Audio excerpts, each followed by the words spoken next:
मोहम्मद जुनैद ने जो एक महीने तक सीजेपी प्रोटेस्ट में खाना खिलाया, सभी को पानी पिलाया, सबका पेट भरा, वो अब सब मोहम्मद जुनैद को भारी पड़ता हुआ नजर आ रहा है। जी हाँ, मोहम्मद जुनैद का कहना है कि उनकी आंखों पर पट्टी बांधकर उन्हें उत्तराखंड के मसूरी ले जाया गया, जहां पर उन्हें ऐसा लगा कि उन्हें किसी ने किडनैप कर लिया है। लेकिन मोहम्मद जुनैद को किसी ने किडनैप नहीं किया था, बल्कि दिल्ली पुलिस ही मोहम्मद जुनैद को दिल्ली से उठाकर उत्तराखंड के मसूरी लेकर गई थी और पूरी रात मोहम्मद जुनैद की आंखों पर पट्टी बांधकर उन्हें रखा गया। उनसे पूछा गया कि तुम्हारे पास फंडिंग कहां से आई, तुम्हारे पास इतना पैसा आखिर कहां से आया कि तुमने पूरे सीजेपी प्रोटेस्ट में एक महीने तक लोगों को खाना खिलाया।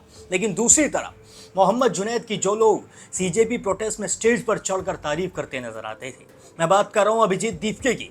अभिजीत दीपके ने कई बार जुनैद का नाम लिया था सीजेपी प्रोटेस्ट की स्टेज से, जंतर मंतर की स्टेज से, और उन्होंने कहा था कि हम मोहम्मद भाई का शुक्रिया अदा करना चाहते हैं, क्योंकि यहाँ पर वो उन लोगों का पेट भर रहे हैं जो हमारे लिए आए हैं, जो अपने लिए लड़ाई लड़ने के लिए आए हैं। मोहम्मद जुनैद भी लगातार पहले ही दिन से लोगों को खाना खिलाने में लगे हुए थे, और भी बहुत सारे ऐसे काम थे जो जुनैद जंतर मंतर पर करते नजर आते थे। लेकिन इस वक्त जब मोहम्मद जुनैद बहुत बड़ी मुसीबत में फंस गए हैं, जब जुनैद को सबसे ज्यादा अभिजीत दीपके की या फिर सीजेपी के किसी भी मेंबर की जरूरत है, उस वक्त जुनैद के साथ कोई भी खड़ा हुआ नजर नहीं आ रहा है। जी हाँ, एक इंटरव्यू में मोहम्मद जुनैद कहते नजर आए हैं कि वो जंतर मंतर से निकले ही थे, वो राम मनोहर लोहिया हॉस्पिटल के पास पहुंचे थे, इतने में एक फिल्मी स्टाइल में गाड़ी आती है और मोहम्मद जुनैद को 3-4 मुस्टंडे यानी कि तगड़े तगड़े लोग उठाकर गाड़ी के अंदर डाल लेते हैं और उनकी आंखों पर पट्टी बांध दी जाती है।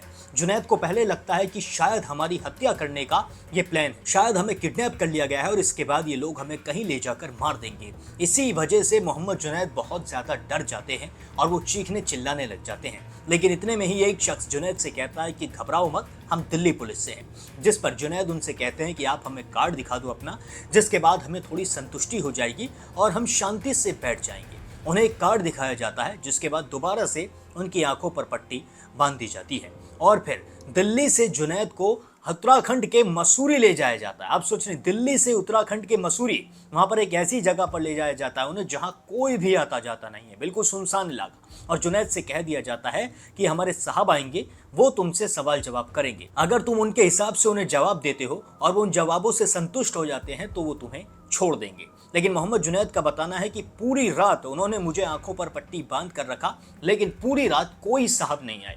अगले दिन जब सुबह हो गई, सुबह 10-11 बजे के करीब उनके साहब आए और उन्होंने हमसे सवाल पूछने शुरू किए।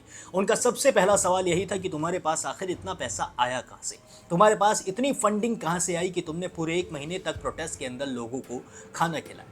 जिसके जवाब में जुनैद ने कहा, मैं तो सिर्फ एक जरिया था, मुझे तो लोग मदद कर रहे थे, लोग थोड़ी थोड़ी मदद करते थे, उसी से खाने पीने का इंतजाम हो जाता था। पूरे देश के लोग, कोई स्विगी से, कोई जोमेटो से कुछ भेजता था और मैं वहाँ पर सिर्फ लोगों को सर्व करता था, और किसी का मदद करने का मन करता था तो वो हमें पैसे भी भेज देते थे, जिससे हमारे पास एक इनफ अमाउंट हो जाता था, जिसकी वजह से हम लोगों को खाना खिलाने में वहाँ पर कामयाब हो रहे थे। और प्रोटेस्ट के अंदर पहले से ही हजारों लोग थे जिन्होंने थोड़ा थोड़ा हमें पैसा दिया था, जिससे हमने लोगों को खाना खिलाया। इसके बाद मोहम्मद जुनैद को ये लोग उत्तराखंड से वापस दिल्ली लेकर अपने साथ नहीं आते हैं, लेकर तो जाया जाता है उत्तराखंड, लेकिन वहां से वापस नहीं लाते हैं, बल्कि इन्हें वहीं पर छोड़ देते हैं। जिसके बाद जुनैद बाहर निकलते हैं और लोगों से पूछते हैं कि मैं इस वक्त कौन सी जगह पर हूँ। लोग जुनैद से कहते हैं कि आप उत्तराखंड के मसूरी में हैं। जिसके बाद मसूरी से कैब करके वापस जुनैद अपने घर लौटते हैं और इन्हें पता चलता है कि इनके परिवार वालों को भी पुलिस ने उठा लिया था, और तो और मोहम्मद जुनैद की बहन के ससुर को भी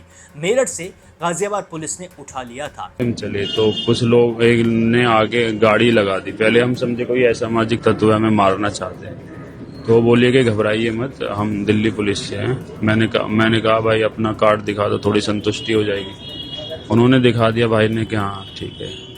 उन्होंने हमें मारा पीटा कुछ नहीं, सिर्फ आंखों से पट्टी बांध दी और नीचे की तरफ हमें कर दिया, और कहीं पता नहीं कहाँ कौन से स्थान पर हमें ले गए। पूरी रात हमें वहाँ पर रखा गया कि हम सिर्फ 10 मिनट में छोड़ देंगे, हमारे कोई अफसर आएंगे और उनको संतोषजनक अगर उत्तर आप दे देते हैं तो आपको छोड़ देंगे, वरना तो फिर देखते हैं आगे क्या होता है। वहीं हम पूरी रात रहे, अफसर नहीं आए रात भर। उसके बाद सुबह को 10-11 साढ़े 11 के आसपास उनके साहब आए, उन्होंने हमसे बातचीत की, बहुत सारे सवाल किए कि फंडिंग कहाँ से आती है और क्या काम करते हो, क्यों इतना खाना कैसे बांट रहे हो। हमने कहा सब मिलजुल कर करते हैं, कोई स्विगी से जोमेटो से ये सब ऑर्डर करता है, कोई 10-20-50 पैकेट लोग खाना लाता है, कोई पानी लाता है, इस तरह से मिलजुल कर। हम तो सिर्फ मैनेज कर रहे हैं, हम अपने तो हम तो कुछ नहीं कर रहे। अनु के अच्छा फिर वो हमारे उत्तरों से संतुष्ट हो गए, तो उन्होंने बोला कि इनको छोड़ दो। तो हमें गाड़ी में बिठाया, 5-6 घंटे तक हम गाड़ी में चलते रहे। उसके पश्चात जो है हम लगातार चलते रहे, तो हमें उतारा गया जहाँ पर आंखों से पट्टी बनी थी। हम उनको देख नहीं पाए, ना पहचान पाएंगे, ना नाम पता है, क्योंकि हम उनको देख ही नहीं पाए। तो उसके बाद हमने किसी से पूछा जहाँ उतारा कि ये कौन सी जगह है, तो उन्होंने बताया कि उत्तराखंड मसूरी है। फिर हम वहाँ से कैब करके दिल्ली वापस आए। करना चाहिए उन्हें सपोर्ट, हम उनके साथ दिए हैं, लगातार उनके साथ संघर्ष किया है। तो लीगल टीम काम कर रही है उनकी, और रत्ना जी का फ़ोन भी आया था मुझे एक दो बार। लेकिन और इसमें विशेष रूप से ध्यान देना चाहिए, एक पूरी लीगल टीम बननी चाहिए और इसमें पूरा एक्शन होना चाहिए। हम ये चाहते हैं। किसी का कोई रेस्पॉन्स नहीं आया, उन्हीं का फ़ोन आया था, वही लीगल को देखती है, कह रही कि हम कर रहे हैं कार्रवाई। क्या सीजेपी आपसे किनारा कर रही है? शायद ऐसा लगता है मुझे, लेकिन हम ये चाहते हैं कि हम सब मिलजुल कर लड़ाई लड़ें, तो मिलजुल कर ही लड़ाई लड़ते रहेंगे आगे भी।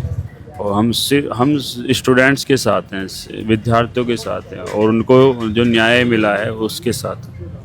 जिसके बाद आशुतोष रांका जो है सीजेपी के एक मेंबर हैं, स्पोक पर्सन हैं, वो ऐलान करते हैं, वो कहते हैं कि जुनैद के साथ इस तरीके की हरकत गाजियाबाद पुलिस ना करे, यूपी पुलिस ना करे। और सीएम योगी से भी वो सीधे तौर पर कहते हैं कि अगर जुनैद के साथ कुछ भी गलत होता है तो फिर दिल्ली से भी बड़ा प्रदर्शन यूपी के अंदर होता हुआ नजर आएगा। जी हाँ, इस तरीके की बातें आशुतोष रांका ने कही हैं। लेकिन अभी तक भी अभिजीत दीपके ने मोहम्मद जुनैद के लिए कुछ भी नहीं कहा। जब मोहम्मद जुनैद से पूछा गया कि सीजेपी के जो भी मेंबर थे वो आपकी मदद करते हुए नजर आ रहे हैं, इस पर जुनैद ने साफ तौर पर कहा कि उन्हें निश्चित तौर पर मेरी मदद करनी चाहिए, मेरे लिए उन्हें आवाज़ उठानी चाहिए।